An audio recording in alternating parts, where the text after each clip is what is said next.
കുട്ടികൾക്ക് പഠനവൈകല്യം ഉണ്ടെന്ന രീതിയിൽ പ്രയാസപ്പെടുന്ന ഒട്ടനവധി പാരൻസിനെ കാണാറുണ്ട്. ഒരുപക്ഷെ അവരോട് സ്കൂളിൽ നിന്ന് ടീച്ചർ പറയുന്നതായിരിക്കും, സ്കൂൾ അതോറിറ്റീസ് പറയുന്നതായിരിക്കും കുട്ടിക്ക് പഠനവൈകല്യം ഉണ്ടെന്ന്. ഈ രീതിയിൽ അതെന്താണെന്ന് മനസ്സിലാക്കാനാവാതെ അതെന്ത് ചെയ്യണമെന്നറിയാതെ പ്രയാസപ്പെടുന്ന ഒരുപാട് പാരൻസ് ഉണ്ട്. യഥാർത്ഥത്തിൽ എന്താണ് പഠനവൈകല്യം?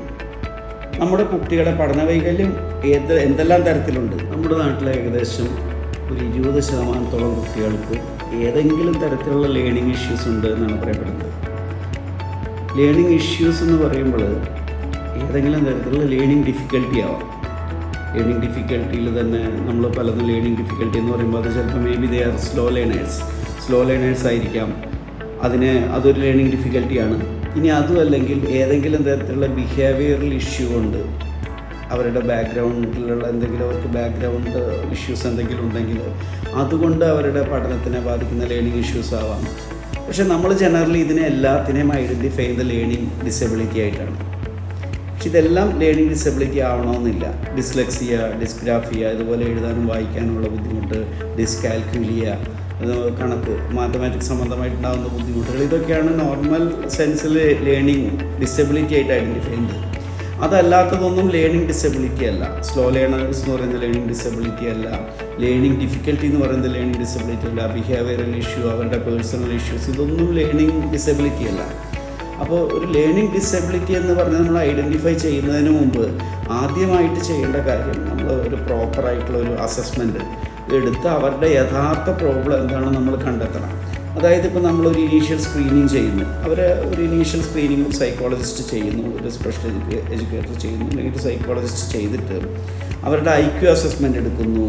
അത് കഴിഞ്ഞാൽ IQ അസസ്മെൻ്റ് എടുത്തിട്ട് അതിൻ്റെ അടിസ്ഥാനത്തിൽ നമ്മൾ ഒരു ലേണിംഗ് ഡിസബിലിറ്റി അസസ്മെൻറ്റ് വേറെ എടുക്കുന്നു. ലേണിംഗ് ഡിസബിലിറ്റി ഉള്ള കുട്ടികൾക്ക് ചിലപ്പോൾ IQ നോർമലും ആവറേജും എബവ് ആവറേജൊക്കെ ആവാം.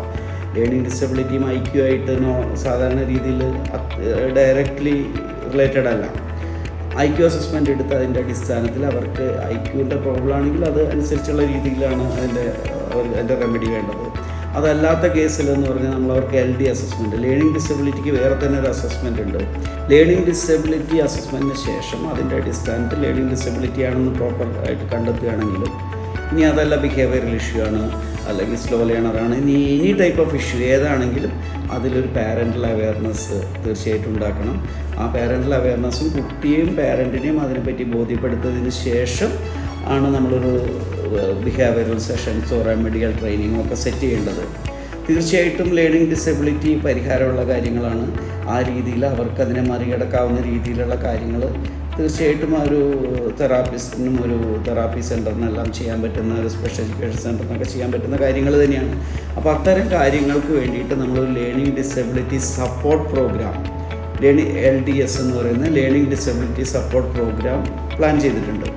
ഈ ലേണിംഗ് ഡിസബിലിറ്റി സപ്പോർട്ട് പ്രോഗ്രാം അത് നോർമലി ചെയ്യുന്നത് ഹോളിഡേയ്സിലാണ്.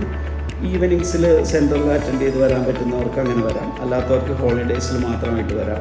ഇതൊന്നും സാധ്യമാകാത്തവർക്ക് അസസ്മെൻറ്റിന് ശേഷം തെറാപ്പിസ്റ്റുമായിട്ട്, സ്പെഷ്യൽ എഡ്യൂക്കേറ്ററുമായിട്ട് നിരന്തരം ബന്ധപ്പെട്ടുകൊണ്ട് തന്നെ ഓൺലൈൻ സെഷൻസും സാധ്യമാണ്. പക്ഷേ തീർച്ചയായിട്ടും ഇത്തരം കാര്യങ്ങൾ നെഗ്ലക്റ്റ് ചെയ്യാതിരിക്കുക. ഇത്തരം കാര്യങ്ങൾ ടൈംലി കറക്റ്റ് ചെയ്യുക. ടൈംലി കറക്റ്റ് ചെയ്ത് കഴിഞ്ഞാൽ കുട്ടികൾക്ക് തീർച്ചയായിട്ടും അവരുടെ ഭാവിയിലും അവർക്ക് ഭാവിയിലുള്ള വിദ്യാഭ്യാസത്തിനും എല്ലാം വളരെ സഹായകരമായിരിക്കും.